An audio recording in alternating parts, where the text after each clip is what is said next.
आज के वीडियो में श्वसन भागफल को समझाएंगे, जिसके अंतर्गत श्वसन भागफल किसे कहते हैं, इसका सूत्र क्या होता है और इसके उदाहरण कौन कौन से हैं। तो चलिए शुरू करते हैं। सबसे पहले श्वसन भागफल किसे कहते हैं जानते हैं। तो किसी पदार्थ के ऑक्सीकरण में उत्पन्न CO2 तथा ग्रहण की गई O2 के अनुपात को श्वसन भागफल या श्वसन गुणांक कहा जाता है। मतलब ये हुआ परिभाषा का कि जो श्वसन भागफल है ये एक माप है, माप जो श्वसन के दौरान जो कार्बन डाइऑक्साइड होती है यानी CO2 होती है, CO2 के उत्पादन और ऑक्सीजन की जो खपत है उस खपत के बीच का अनुपात दर्शाता है। कहने का मतलब क्या है कि श्वसन भागफल एक ऐसी संख्या है जो यह दर्शाती है कि श्वसन के दौरान कितनी कार्बन डाइऑक्साइड निकलती है और कितनी ऑक्सीजन की खपत होती है।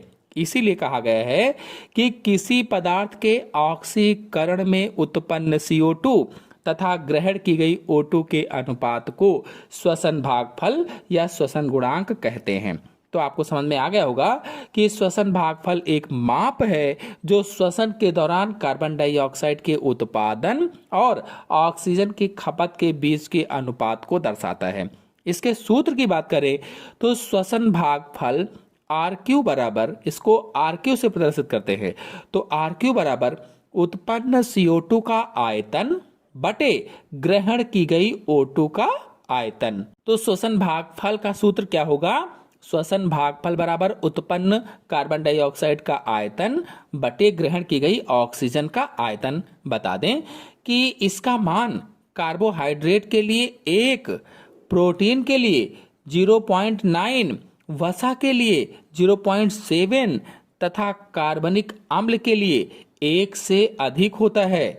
और श्वसन भागफल गैनांक के रेस्पायरोमीटर द्वारा मापा जाता है या गैनांक के रेस्पायरोमीटर द्वारा नापा जाता है, गैनांक के रेस्पायरोमीटर के द्वारा।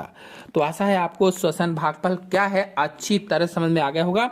समझ में आ गया हो तो वीडियो को लाइक कीजिए, शेयर कीजिए। धन्यवाद।